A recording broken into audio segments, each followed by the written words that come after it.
پاک صاف کر لیں۔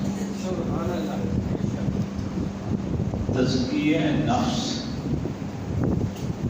اندر کو پاک کرنا، یہ روحانیت میں بہت ضروری ہے کمال حاصل کرنے کے لیے۔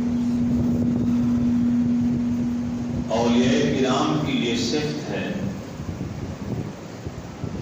کہ جب وہ مجاہدہ کرتے ہیں، ریاضت کرتے ہیں، تو اپنے پیر و مرشد کی ہدایت کے مطابق جو ان کے 10-20 سال ہوتے ہیں تربیت کے، ان میں صرف یہی واحد تعلیم دی جاتی ہے کہ اپنے اندر کو پاک کرنا ہے۔ کیونکہ جب انسان عبادت کی راہ میں چل نکلتا ہے تو شیطان جو انسان کا ازلی دشمن ہے ہاتھ لگا کے بیٹھا ہے۔ خالی جیب والے کے پاس تو شیطان آتا ہی نہیں، چور ہے نا، چور کو محسوس ہو جاتا ہے کہ اس شخص کی جیب خالی ہے، اس کے پاس کیا لینے کے لیے آئے۔ جس کی جیبیں بھری ہوئی دکھائی دیتی ہیں شیطان اس پہ حملہ آور ہوتا۔ جس کے پاس ایمان زیادہ ہو، جس کے پاس نیک اعمال زیادہ ہو، ہر وقت خطرہ رہتا ہے کہ شیطان کسی بھی وقت اس کو گمراہ کر سکتا، اور بس چلے نہ چلے اتنا تصور اندر ڈالنے کی کوشش کر دیتا ہے کہ تو بہت نیک ہو گئے۔ جو ہی اندر یہ تکبر اور بڑائی کی یہ پہلی جو رمق آتی ہے کہ میں کچھ ہو گیا ہوں، کچھ بن گیا ہوں، وہیں سے سلب ہونا شروع ہو جاتا ہے سب کچھ۔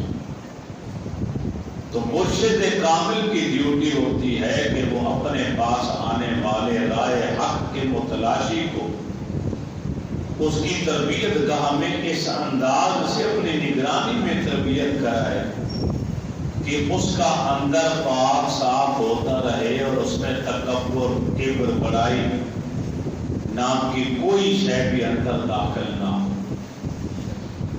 آج ان پاک ہستیوں میں سے جنہوں نے اپنے اندر کو پاک کیا اور نیک نامی کمائی، کیونکہ یہ اللہ کا وعدہ ہے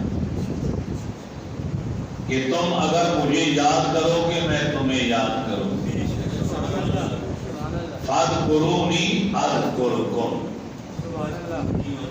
تم میری یاد مناؤ میں تمہاری یاد منواؤں گا۔ میاں میر صاحب کتنا عرصہ ہوئے دنیا سے چلے گئے، میاں حسین زنجانی کتنا عرصہ ہوئے چلے گئے، داتا گنج بخش علی حجویری علیہ رحمہ 1000 سال ہونے کو ہے دنیا سے چلے گئے، لیکن ہر سال، ہر لمحہ، ہر دن وہاں جا کے دیکھو، پتہ چلتا ہے کہ اصل بادشاہ یہی لوگ ہیں۔ وہ مر کے فنا نہیں ہوئے، زندہ و جاوید ہو گئے ہیں۔ زندہ لوگوں کے ڈیروں پر بھی اتنا آدم، اتنا رش نہیں ہوتا جتنے لوگ ان کی قبر پر، مزار پر دن رات آتے ہیں اور دعائیں مانگتے ہیں۔ میں نے 1-2 بادشاہوں کی قبروں کو بھی دیکھا، وہاں یا تو کوئی تھا نہیں سوائے گند کے، یا کسی کنارے پہ کوئی کتا بیٹھا تھا یا کھوتا چل رہا تھا۔ آپ ان صوفیہ کرام کے مزارات پر چلے جائیں، آپ کو دن رات کوئی قرآن پڑھنے والا بیٹھا ہوا نظر آئے گا، کوئی نوافل پڑھتا دکھائی دے گا، کوئی دعائیں مانگتا ہوا دکھائی دے گا۔ یہ نشانی اور علامت ہے کہ رب نے ان سے وعدہ کیا تھا کہ تم اگر مختصر سی زندگی جو میں نے تمہیں دی میرے نام کر دو تو قیامت تک کے لیے میں اپنا نام تمہیں دے دوں گا۔ جس طرح میرے نام کو دوام حاصل ہے اسی طرح تمہارا ذکر بھی ہمیشہ ہوتا رہے گا اور تمہاری یاد بھی ہمیشہ منائی جاتی رہے گی۔ فیروز شاہ کی عہد حکومت میں ایک شخص نے اسلام کو قبول کیا، تعلق ہندو خاندان سے تھا، کلش رائے اس کا نام تھا، مشرف اسلام۔ اس کے ہاں جو پہلا بیٹا پیدا ہوا اس نے اپنے بیٹے کا نام عثمان رکھا۔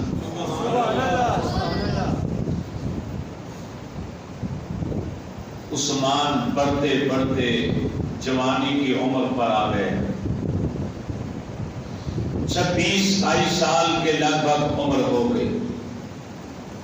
اللہ نے جہاں اسلام کی دولت سے مالا مال کیا تھا وہاں تقویٰ بھی عطا کیا، طہارت بھی عطا کی، زہد بھی عطا کیا۔ دن رات نیکی کی طرف اور اچھائی کی طرف وہ شخص گامزن ہوئی۔ آگے چل کے شادی ہوئی، اللہ نے اس کو چاند سے مکھڑے والا ایک بیٹا عنایت کیا جس کا نام اس نے حسین رکھا، جو آگے چل کر شاہ حسین کے نام سے مشہور ہوا، جسے آج دنیا مادو لال حسین کے نام سے یاد کرتی ہے، کیونکہ ابھی تازہ ان کا عرس مبارک ہوا ہے۔ تو میں مناسب سمجھتا ہوں کہ ہماری اس لاہور کی پاک سرزمین پر جو آرام فرما ہیں اللہ کے مقرب بندے، گاہے بگائے ان کی بارگاہ میں خراج عقیدت پیش کرتے چلے جائیں، خراج تحسین پیش کرتے چلے۔ ابا جان نے بیرون ٹیکسالی کے ایک مکتب تھا حافظ محمد ابو بکر کا، ان کے مکتب کے اندر بچے کو داخل کرا دیا قرآن پاک پڑھنے کے لیے۔ ناظرہ مکمل ہوا تو حفظ کی طرف آ اور حافظ قرآن والا دین کی تعلیم کی طرف آ۔ یہ نکتہ ہمیشہ ذہن میں رکھیے گا کہ ولی کامل کے لیے دین اور شریعت کا علم بھی لازم ہے۔ یہ نکتہ ذہن سے مت نکالنا، کیونکہ جس کے پاس قرآن و حدیث کا علم نہیں وہ گمراہ بھی ہو سکتا ہے، گمراہ کرنے والا بھی ہو سکتا ہے، کسی بھی وقت بھٹک سکتا۔ اگر پیر و مرشد کی نظر کمال بھی ہو، زہد اور تقویٰ بھی ہو، ریاکاری بھی نہ ہو، تو پھر انسان اس محفوظ راستے پر بڑی مشکل سے چل سکتا۔ چنانچہ روحانی طور پر حضرت بہلول دانا علیہ رحمہ نے آپ کی تربیت فرمائی۔ راوی کے کنارے ساری رات شاہ حسین علیہ رحمہ راوی کے کنارے کھڑے ہو کر نوافل پڑھتے۔ کبھی کبھی ایسا ہوتا کہ 2 رکعت نماز نفل کی نیت کی اور پہلی رکعت کے اندر ہی سارا قرآن پڑھ گئی۔ ایک رکعت کے اندر الحمد سے لے کر والناس تک راوی کے کنارے کھڑے ہو کر آپ پورا قرآن پڑھ لیا کرتے۔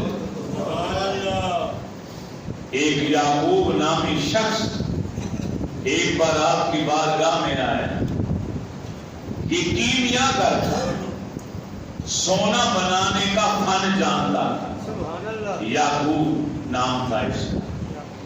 آ کر آپ کی بارگاہ میں عقیدت بھی رکھتا تھا آپ سے، آ کر کہنے لگا کہ حضرت آپ کا لنگر کھانا چلتا ہے، آپ کو پیسوں کی ضرورت رہتی ہے، مریدین کے نذرانوں پہ مت نگاہ ڈالی، میں کیمیاگر ہوں، سونا بنانے کا ماہر ہوں، پوری زندگی میں نے اس فن کے اندر لگا دی، آج مجھے یہ کمال حاصل ہے کہ میں نے سونا بنا لیا۔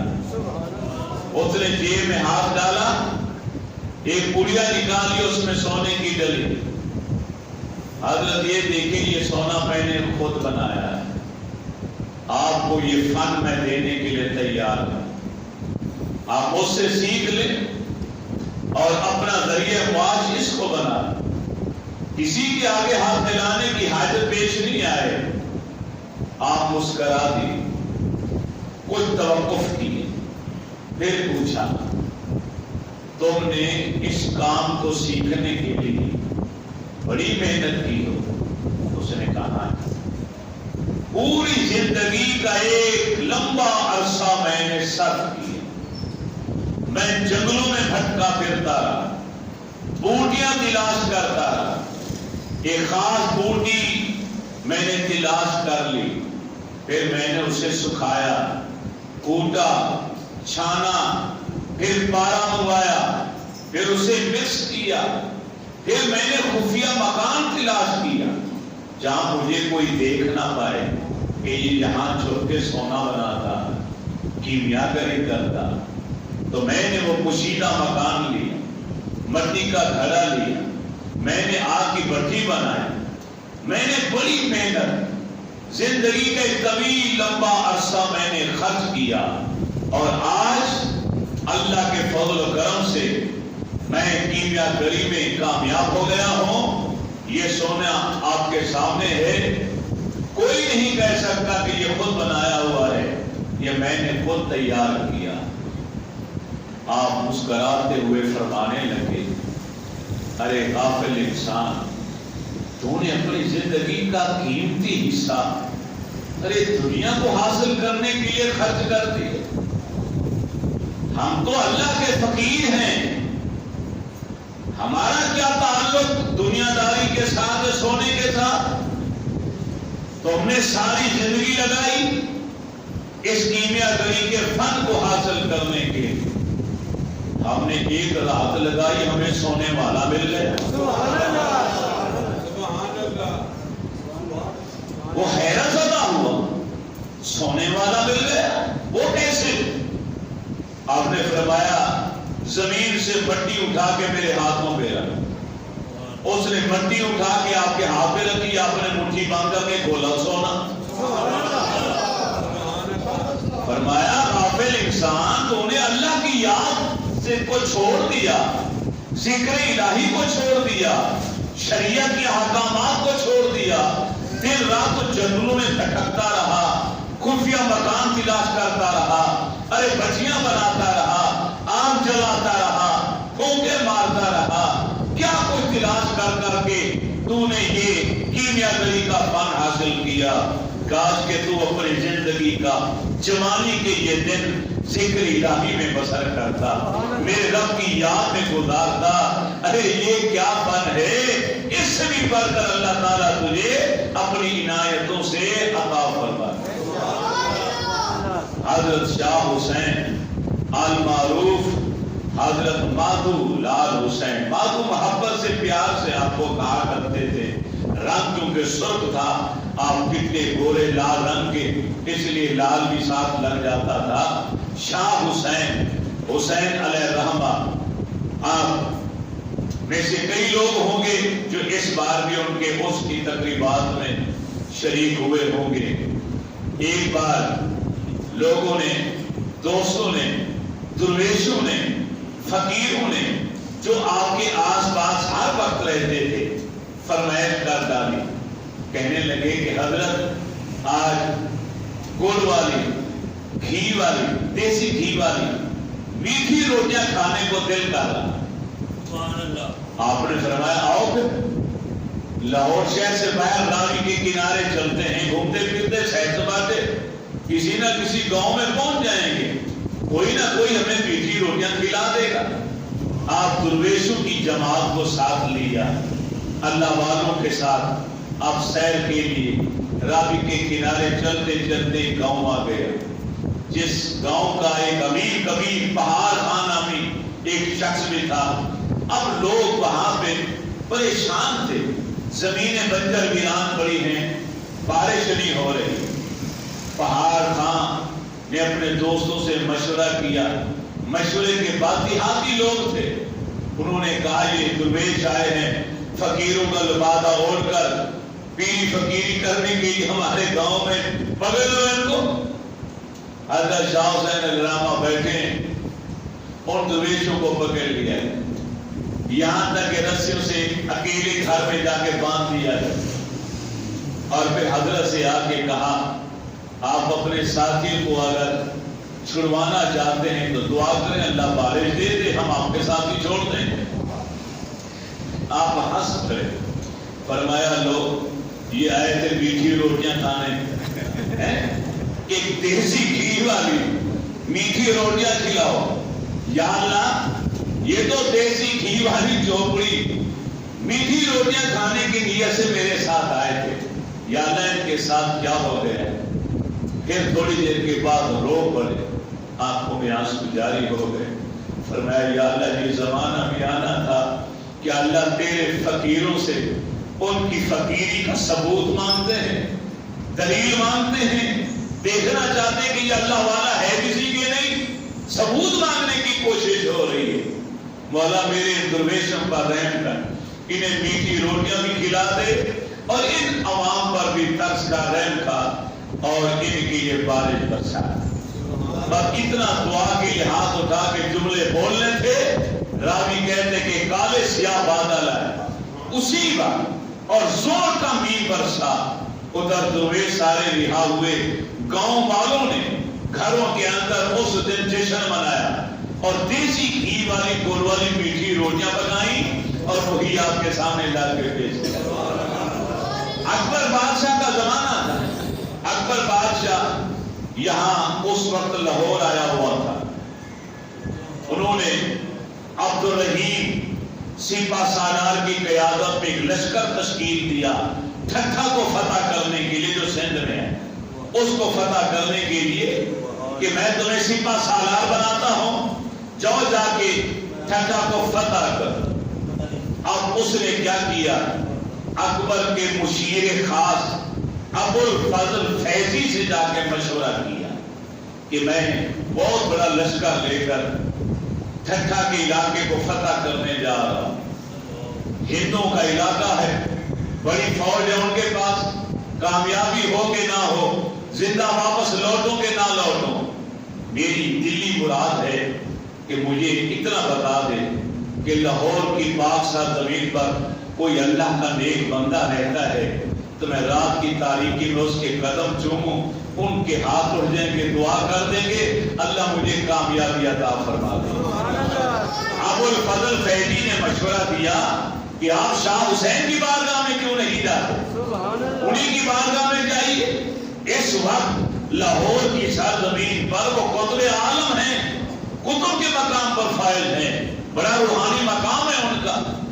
اور جس رات یہ مشورہ ہوا ان دونوں کے درمیان، اسی رات وہ اپنے کسی دوست کے ہاں دعوت پہ کھانے پہ مدعو تھے، ادھر مشورہ ہوا ان کا آپس میں، ادھر دسترخوان لگ چکا تھا، فرمایا روک لو ذرا، دسترخوان روک دو۔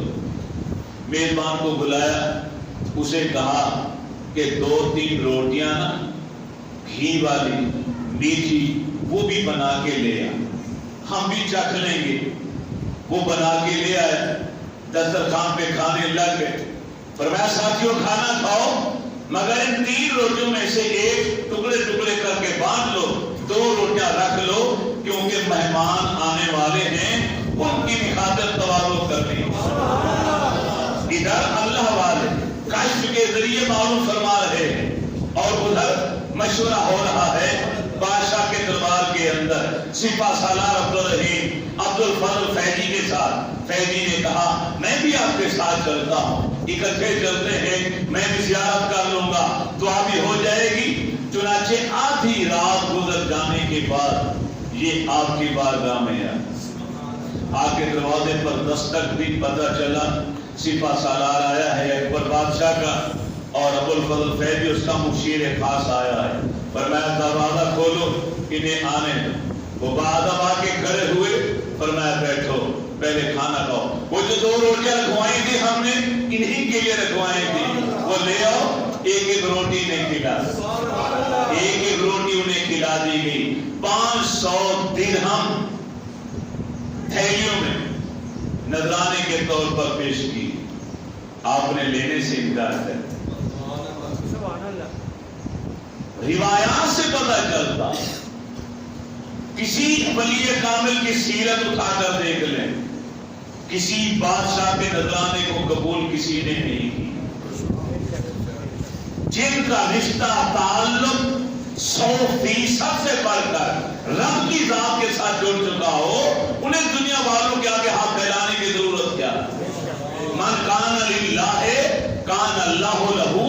حدیث قدسی ہے, جو اللہ کا ہو جاتا ہے اللہ اسی کا ہو جاتا ہے. کسی اللہ والے کو کسی نے دیکھا تھا کہ وہ جنگل میں ریوڑ بکریوں کا چرا رہے تھے اور خود نماز پڑھ رہے ہیں ایک درخت کے نیچے, اور بکریوں کی رکھوالی جنگل کے بھیڑیے اور شیر کر رہے. زمین پیروں سے نکل گئی. یا اللہ, ہم نے تو بچپن سے یہی سنتے چلے آئے ہیں کہ شیر اور بھیڑیا بکریوں کو کھا جاتا, اٹھا کر لے جاتا ہے. یہاں تو باجرہ عظیم میں سیکیورٹی گارڈ بنے ہوئے ہیں, یہاں تو حفاظت پر معمول ہے. چل تو صلی اللہ والے کے پاس آئے اور اس نے آہٹ سنی, نماز کو مختصر کیا, سلام پھیرا, پوچھا حضرت یہ کیا ماجرا ہے؟ آپ بے خوف ہو کر ریور کو رب کے حوالے کر کے آپ نماز میں لگے ہوئے ہیں, اور یہ جنگل کے درندے جن کا کام ہے جانوروں کو کھا پی جانا, چیر پھاڑ کے رکھ دینا, وہ رکھوالی کر رہے ہیں. تبسم فرمایا, مسکرائے, فرمایا یہ تو بڑا آسان سا نسخہ ہے جسے تم سمجھ نہیں سکے آج تک. جس دن سے میں نے اپنے رب سے صلح کر لی, کائنات کے ہر مولی جانور نے میرے جانوروں تک سے صلح کر لی.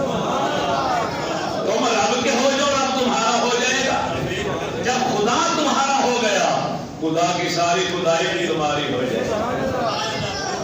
ہمارے لیے المیہ یہ ہے کہ ہم دنیا کی ایک ایک شے کے پیچھے بھاگتے ہیں اور پوری زندگی صرف کر دیتے ہیں. یہ مل جائے, وہ مل جاتی ہے تو یہ مل جائے, وہ حاصل ہو جاتی ہے تو منزل مقصود کسی اور شے کو بنا دیتے ہیں. ان تمام چیزوں کا جو مالک ہے اس سے تعلق کیوں نہیں بنا لیتے؟ محمود غزنوی نے ایک دن اپنے غلاموں کو آزمانا چاہا. ہیرے موتی جواہرات کی تھیلی تھی بھری ہوئی, اس طرح پھینک. فرمایا تمام خدام ساری زندگی میری خدمت کرتے رہے ہو, چن لو موتی جتنے جتنے جس کے ہاتھ آتے ہیں اسی کے ہو. سب چننے میں لگ گئے. عیاض پیچھے کھڑا رہا. محمود و عیاض مشہور ہے نا, ایک حصہ میں کھڑے ہو گئے محمود و عیاض. نہ کوئی بندہ رہا نہ کوئی بندہ نواز, غلام تھا عیاض پیچھے کھڑا. پوچھا محمود نے, عیاض کیا بات, تجھے ہیرے موتی نہیں چاہیے؟ مسکرا کے کہنے لگا حضرت جن کو موتی چاہیے تھے وہ موتی چن رہے ہیں, مجھے موتیوں والا چاہیے, میں اس کے پیچھے. انسان اپنے مقصد تخلیق کو سمجھے کہ دنیاوی اشیاء ایک ایک شے کے پیچھے زندگی برباد کرنے کا کیا فائدہ. اس رب کی بارگاہ میں آ جاؤ جو پوری کائنات کا مالک ہے. جب رب تمہارا ہو گیا اس کے پیچھے باقی کیا رہ گیا؟ باقی تو پھر پیچھے کچھ نہیں رہتا. خلیفہ ہارون رشید کا زمانہ, بہلول کا نام. بہلول کہتے ہیں کہ جس کے پاس عقل کام ہو, کیونکہ یہ ولی کامل تھے, اس لیے کہ بے ادبی نہ ہو جائے تو ادب کے تقاضے کو سامنے رکھتے ہوئے ان کی اسم گرامی کے ساتھ وہیب نام تھا, ان کا اصلی نام وہیب تھا, تو دانا لکھا جاتا ہے کہ لوگوں نے انہیں بہلول کہا, لیکن اصل میں ان جیسا فرزانہ, ان جیسا دانا, ان جیسا عقل مند کائنات میں اس زمانے میں کوئی ہے ہی نہیں.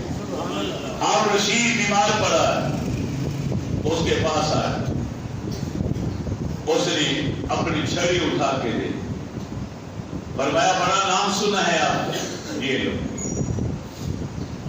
اپنے پاس رکھ, جو تمہیں سب سے بڑا بے وقوف نظر آئے یہ چھڑی اس کو دے دے.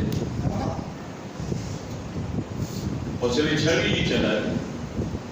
کچھ دنوں کے بعد واپس آیا. آگے بادشاہ تھے ہارون رشید بڑا حیران. میں بادشاہ وقت ہوں, مجھے تم نے یہ چھڑی دے دی, کیا میں تمہیں بیوقوف لگتا ہوں؟ فرمایا بادشاہ اس طرح مر پر پڑے ہو, ایک بات بتا, جب کہیں سفر پر نکلتے تھے تو کیا کرتے؟ اس نے کہا تیاریاں کرتا, لشکر بھیجتا, سپہ سالار بھیجتا, فوج بھیجتا, آگے کی تیاری ہوتی تھی, حفاظتی دستے ہوتے تھے, بڑے دبدبے شان و شوکت کے ساتھ میرا لشکر جاتا تھا. بعد میں سب سے پہلے وہاں کے حالات اور تیاریاں مکمل ہو جاتی تھی. فرمایا اب پتہ کہاں جا رہے, کتنی تیاری کی ہے, کیا آگے بھیج رکھا, کون سی حفاظتی دستے بھیجے قبر کے اندر, کون سا لال تین لگوایا وہاں پہ, کون سے فلک لگوائے, کون سے وہاں ریشمی غلام بچھائے گئے تیرے لیے.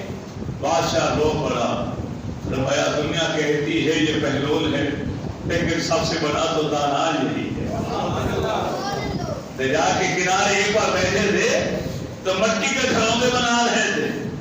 بہو آج بھی گاؤں میں جائیں دیہات میں تو چھوٹے چھوٹے بچے دیہاتی وہ گھر بنا رہے ہوتے, مٹی تھوڑی سی گیلی کر کے تھوڑی سی پاؤں رکھا, اس کے اوپر مٹی ڈال دی, پھر ایسا سے پاؤں نکال لیتے تھے تو وہ ایک جھونپڑی سی بن جاتی. گھروندا کے وہ بنا رہے تھے. وہاں زبیدہ ہارون رشید کی بیوی وہاں آ سہیلیوں کے ساتھ. اس نے پوچھا یہ کیا بنا رہے ہیں؟ فرمایا یہ جنت کے گھر بنا رہے. کیوں بنا رہے ہو؟ فرمایا بیچنے کے لیے. یہ گھر مجھے دے دو, کتنی قیمت؟ 10 روپے. آج کی اصطلاح میں سمجھا 10 روپے. اس نے فوراً 10 روپے دیے. انہوں نے کہہ دیا یہ گھر تمہارا ہو گیا. رات کو محل میں آئی, سوئی, ہارون رشید کے ساتھ بات چیت ہوئی تو یہ قصہ واقعہ بھی سنا ہے. ہارون رشید کو تعجب ہوا ہے, تو کیسے تو بادشاہ کی بیوی ہے, ایک دیوانے کے پاس چلے گی, اور وہ مٹی کے گھروندے بنا رہے, گھر بنا رہے دریا کے کنارے, تم نے اس کو جنت کا گھر بنا لیا, اسی کو سمجھ لیا. اس نے کہا میں تو سودا کر کے آ گئی, مجھے تو اللہ کا نیک بندہ لگا, میں کیوں شک کروں. رات کو سوئے, بادشاہ نے خواب میں دیکھا کہ جنت ہے, جنت کے محلات ہیں, ایک خوبصورت ترین مکان ہے, اس پہ نمبر پلیٹ لگی ہے, نام لکھا ہوا ہے تختی زبیدہ, ہارون رشید کی بیوی کا نام لکھا ہوا. پوچھا یہ کس کا؟ اس نے کہا یہ زبیدہ کا ہے. پہلو تنا سے خریدا اس نے 10 روپے. آنکھ کھل گئی, پریشان ہو, اپنے کیے پہ پچھتاوا ہوا. صبح ہوئی, دوڑ لگائی, اور پھر جناب آیا دریا کے کنارے, وہ پھر بیٹھے تھے. آ کے کہا اے بہرول دانا کیا کر رہے ہو؟ میں جنتی گھر بنا. اس لیے بیچنے کی, بیچتا ہوں, کاروبار یہی میرا ذریعہ معاش ہے, دنیا میں گھر بنا کے بیچتا ہوں جنت والے. فرمایا ایک گھر مجھے دے دو. فرمایا لے دو. کتنے پیسے؟ بیوی کو بیچا تھا 10 روپے کا, اب 10 کی بجائے 10,000 کہہ رہے, 400 کہہ رہے, یعنی بہت زیادہ قیمت مان. بادشاہ نے کہا بھی کل تم نے میری بیوی کو 10 روپے کا بیچا. اس نے کہا اس نے بغیر دیکھے خریدا تھا, جو بین دیکھے خریدو اس کے لیے 10 روپے کا ہے. ارے تو وہاں بیچ چکا ہے, اب تجھے 10 روپے میں کیوں بیچوں؟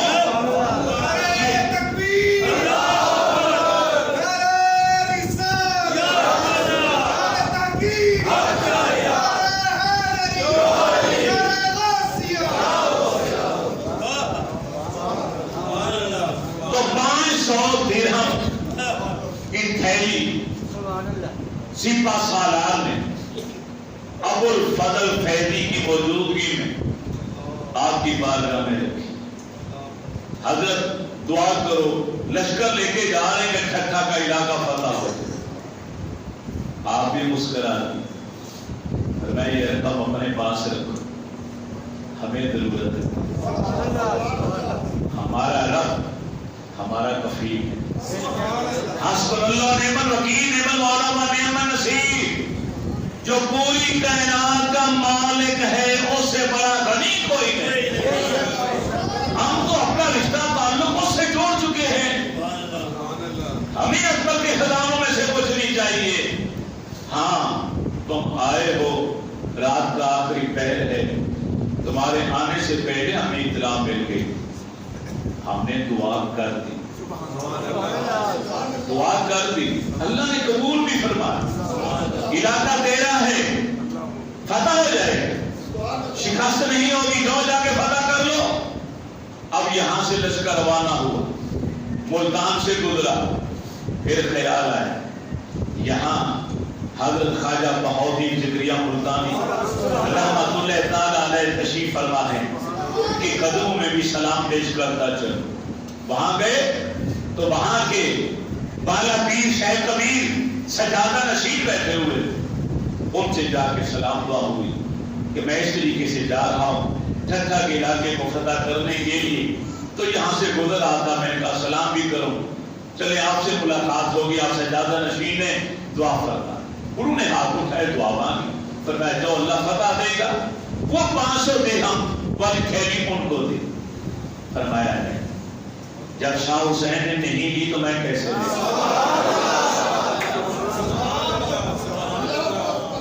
ارے شاہ حسین علیہ رحمہ نے انکار کر دیا، جس کو رد کر دیا ہو میں اسے کیسے لے سکتا ہوں؟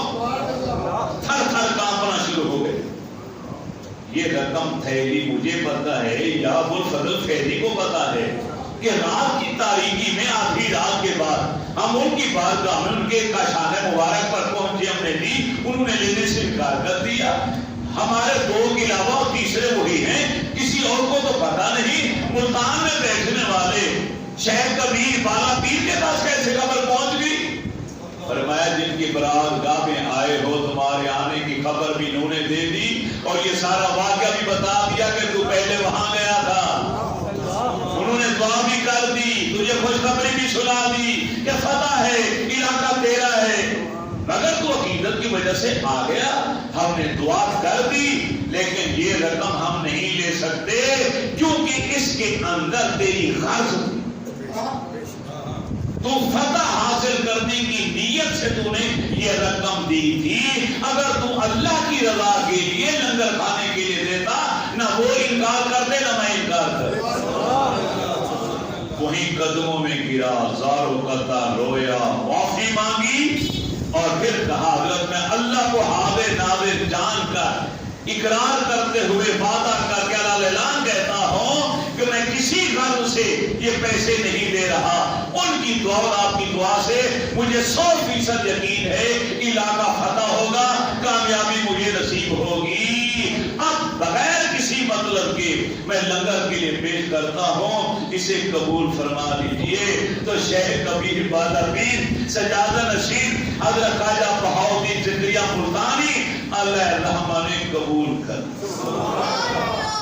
ایسے ایسے بھی اللہ والے تھے کہ جن کے دربار کے اندر 4-4 5-5 ہزار افراد آ کے کھانا کھاتے تھے، کوئی جائیداد نہیں لنگر کھانا چلانے کے لیے، کوئی زمین نہیں، کوئی ذریعہ معاش نہیں۔ 2 آدمی آئے، 4 آئے، جیب میں ہاتھ ڈالا، درویش کے حوالے کیے کے لیے کھانا لا۔ 10 آ گئے، جیب میں ہاتھ ڈالا، 10 کے لیے پیسے نہیں کہہ رہا۔ 100 آ گیا، جیب میں ہاتھ ڈالا، 100 کے لیے پیسے نہیں کہہ رہا۔ 1000 آیا، 1000 کے لیے ہاتھ ڈالا، 1000 آدمیوں کے لیے پیسے آ گئے۔ 5-5 ہزار تک افراد کے لنگر کے لیے جیب میں ہاتھ ڈالتے اور اتنے پیسے نکلے۔ 12 سال شملہ کی پہاڑیوں میں گزارنے والے یہ کون تھے؟ حضرت فضل شاہ علیہ رحمہ، جن کو آج آپ نور والوں کے ڈیرے کے نام سے یاد کرتے، کیونکہ جب ہم نے شاہ حسین کی بارگاہ میں سلام عقیدت پیش کیا تو ان کا بھی ابھی عرس ہوا۔ یہ ہمارے اس علاقے کے بادشاہ ہیں، ایک طرف حضرت میاں میر بالا پیر اور ایک طرف حضرت فضل شاہ نور والے۔ ان کا ڈیرے فیکٹری روڈ کے اوپر مسجد کے اندر آپ کا مزار ہے۔ آپ لوگوں نے کئی بار جا کے سلام محبت بھی پیش کیا ہوگا۔ تو ان کا بھی تازہ عرس ہوا ہے، تو میں انہیں بھی خراج عقیدت پیش کرنے کے لیے ایک آدھی بات آپ کے بارے میں بھی کرتا چلا جاؤں 10 منٹ کے اندر۔ 12-13 سال کی عمر تھی جب ان پر جذب و سقر کی کیفیت کا غلبہ ہو، اور پھر دنیا داری میں تو پہلے بھی نہیں تھے، اگر کوئی تھوڑا بہت تعلق تھا وہ بھی ختم ہو گیا۔ اب شملہ کی پہاڑیوں میں سارا دن ساری رات گزر جائے، یا چھوٹی چھوٹی پہاڑیاں ہوتی ہیں، آج کا تو شملہ پہاڑی ایک ہی پہاڑی رہتی ہے، تاریخ میں لکھا جاتا ہے یہاں پہ کئی پہاڑیاں تھی چھوٹی چھوٹی، جنگل بیابان تھا، اس طرف تو کوئی آتا نہیں تھا، دن کے بعد بھی کوئی آتا تو ڈرتا تھا، تو رات کو کدھر آنا تھا، لوکیشن کے اوپر کوئی اتر جاتا تو میں اس طرف رخ نہیں کرتا تھا کہ سورج ڈوب گئے ہے، رات ہو گئی بھائی اس طرح مت جاؤ۔ آپ اکیلے تنہا پہاڑیوں میں اللہ کا ذکر کر، اللہ کی ضربیں لگا، اللہ کی یاد کر، مصلی بچھاتے ساری ساری رات اللہ کی باتوں میں گزار، کبھی آپ رکوع میں جاتے ساری رات رکوع میں گزر جاتے، کبھی سجدے کی حالت میں جاتے، لوگ کہتے یہ دیوانے ہیں، ارے سجدے میں ساری رات ہی سجدے میں گزار دی، دوسری رات ہی نہیں پڑھی، کیونکہ جذب کا غلبہ تھا، بس وہ اپنے رب کی یاد میں ہر وقت محو رہتے تھے۔ کسی سڑک کے کنارے جہاں آپ کا مزار ہے، گھاس پھوس کی ایک جھونپڑی سی بنائی، گھاس پھوس کی جھونپڑی بنائی، اسی کے اندر گوشہ نشینی اختیار کر کے بیٹھے، باہر بھی نکلتے تھے، وہی رہتے۔ ایک بار ایسا ہوا کہ طوفان آیا، آندھی آیا، جو آس پاس کے یہاں گاؤں تھے تو ان کے مکانوں کی چھتیں تک اڑ گئی، اور دنیا حیران ہو گئی کہ نہ جھونپڑی کو کچھ ہوا نہ جھونپڑی والے کو کچھ۔ جھونپڑی بھی محفوظ ہے، ہلکی سی گھاس پھوس کی بنی ہوئی، اور اس میں درویش جو اللہ والا بیٹھا ہے وہ بھی محفوظ ہے۔ اب لوگوں کے دل رب نے پھیرے، رب کا وعدہ ہے تو مجھے یاد کرو میں تمہیں یاد کروں گا، تم میری یاد مناؤ میں تمہاری یاد منواؤں گا۔ آج تو دنیا میں نہیں رہے مگر ان کا تذکرہ اس مسجد کے ممبر پر بھی ہو رہا ہے، جگہ جگہ ہو رہا ہے، ہزاروں ان کے عقیدت مند ہیں جو ان کی بارگاہ میں آ کے سلام عرض کرتے۔ ایک عورت ایک بچے کو لے کر آئی کہ یہ نہ زندوں میں ہے نہ مردوں میں ہے، دعائے خیر فرمائے، فرمایا بیٹی تو بھی دعا کے لیے ہاتھ اٹھا، میں بھی دعا مانگتا، دعا کے لیے ہاتھ اٹھائے، 1-2 روز کے اندر بچہ چلتا پھرتا نظر آیا۔ عطا محمد کا صحیح تھا جو ان کا بعد میں بڑا عقیدت مند بنا، عطا محمد نام تھا، وہ بیمار ہوا، حکیموں نے کہہ دیا کہ اس کا بچنا مشکل ہے، اس سے آپ گوشت لیا کرتے تھے لنگر کے لیے۔ آپ کو جب اطلاع ملی کہ اس کی ہو سکتے آج کی رات آخری رات، آپ اس کے گھر تشریف لے، فقیر تھے درویش، پہوند لگا لباس ہے اور کوئی شاہانہ لباس بھی نہیں، اور حلیہ بھی ایسا تھا مشروبانہ فقیرانہ۔ آپ گھر گئے، اس کے سر پہ ہاتھ رکھا، دعا پڑھی، پھر ہاتھ اٹھائے، یا اللہ جی میرا عقیدت مند مرید نہیں ہے، عقیدت رکھتا ہے مجھ سے، میں تیرے بندوں کو لنگر کھلاتا ہوں، تو عطا فرماتا، اور لنگر کا گوشت یہ بڑے پیار سے بنا کر دے، میں اسی کے پاس جاتا۔ زندگی دینے والا تو مولا تو ہے، موت دینے والا بھی تو ہے، تو اس سے کوئی پوچھ بھی نہیں سکتا کہ تو نے یہ کیوں کیا۔ اگر آج اس کی زندگی کا آخری دن بھی ہے تو میں کہتا ہوں میری سفارے پہ زندگی اور دے دے، دے سکتا ہے، تو قادر مطلق ہے، تو اس سے کون پوچھ سکتا۔ اتنا کہہ کے اٹھ کے چلے گئے، رات گزری، صبح لوگوں نے دیکھا وہ دکان کھول کے بیٹھا ہوا۔ یہ اللہ والے ہیں کہ زبان ان کی ہے مگر طاقت میرے رب کی دی ہوئی ہے۔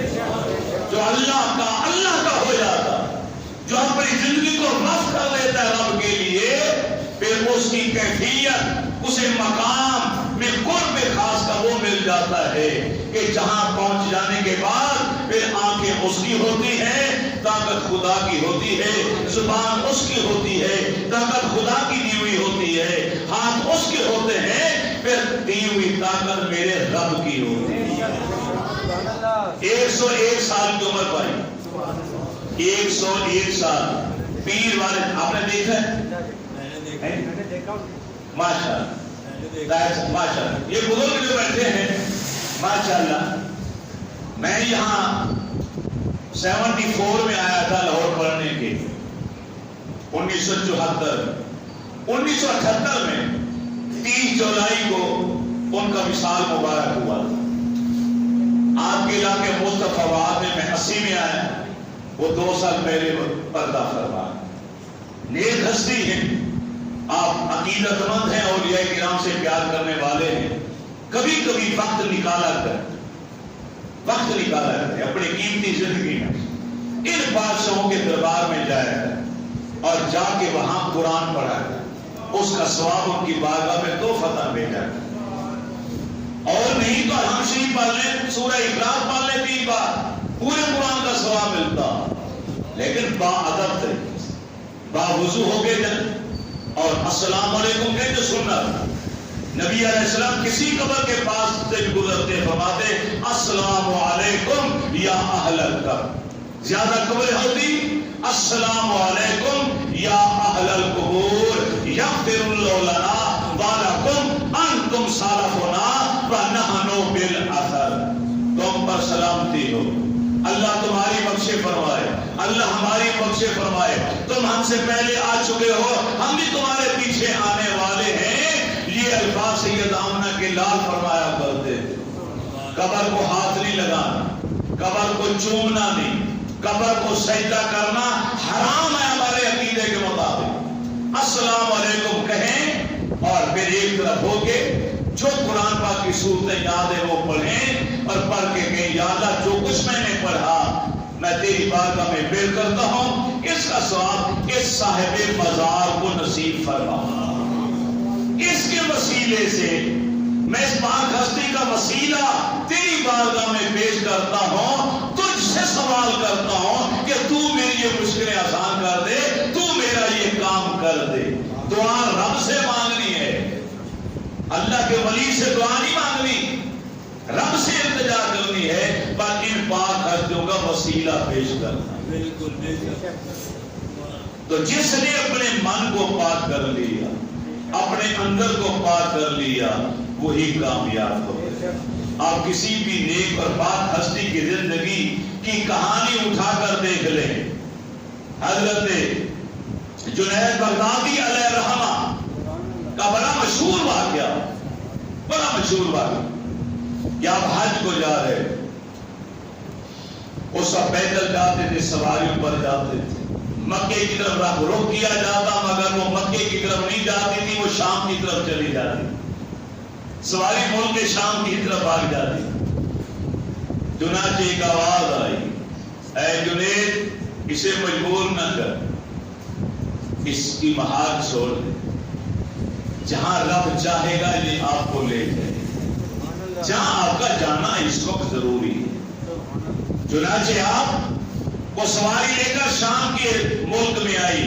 جب وہاں پہنچی تو وہاں منظر کیا دیکھا کہ وہاں دنیا پریشان ہے، لوگوں کی اکٹھ ہے اور چیخیں گویاں ہو رہی ہیں کہ جو بادشاہ وقت ہے اس کی بیٹی سخت بیمار ہے، دیوانی پاگل سی ہو گئی ہے، زنجیروں میں باندھ رکھا اس کو اور سارے پریشان ہیں.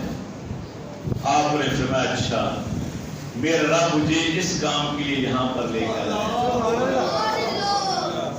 چنانچہ آپ کی اطلاع بھی آپ کو لے جایا گیا. اختصار کے ساتھ بیان کرتا ہوں کہ جب آپ کو گھر لے جایا گیا، اس کمرے میں جہاں وہ زنجیروں سے باندھی ہوئی دیوانی اور پاگل پن کا اس کے اوپر وہ اظہار کرتی تھی جان بوجھ کر. جو ایک دروازہ کھلا، جنید بغدادی کو دیکھا تو بلند آواز سے پکار کے خوش ہو کے کہا، اے اللہ کے نیک بندے جنید بغدادی، میں کب سے آپ کا انتظار کر رہی ہوں، آپ اتنی دیر بعد آئے. آپ حیران ہوئے کہ پہلی ملاقات ہے تیرے ساتھ، میرے آنے کی خبر بھی تجھے مل گئی اور پھر میرا نام تک بھی تجھے یاد ہے، کس نے بتایا؟ اس نے کہا جس ذات نے تجھے مکے نہیں جانے دیا ادھر لے کر آیا. وہ بھی تو ہے نا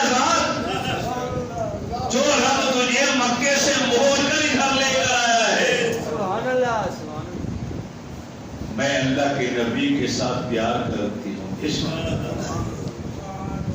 گفتگو ہوئی، باتیں ہوئی، آپ نے معرفت کا ایک سوال کر دیا کہ تجھے کیا ملا؟ زنجیروں سے باندھی گئی ہے، ہاتھ باندھ دیے گئے، پاؤں باندھ دیے گئے، لونڈی غلام بنا کر تجھے شہزادی ہو اور تجھے رسیوں سے باندھا گیا، زنجیروں سے قیدی بنا کے رکھا گیا، کیا ملا تجھے اس سے؟ وہ وجد میں آئی، جھومی اور اس نے کہا پوچھتے ہیں آپ مجھے کیا ملا؟ تو پھر سنو، اگر میں چاہوں نہ آپ کو مکے جانے کی ضرورت ہے، نہ مجھے جانے کی ضرورت ہے. میں اگر چاہوں تو پردے ہٹا کے کعبہ یہی آپ کو دکھا دوں.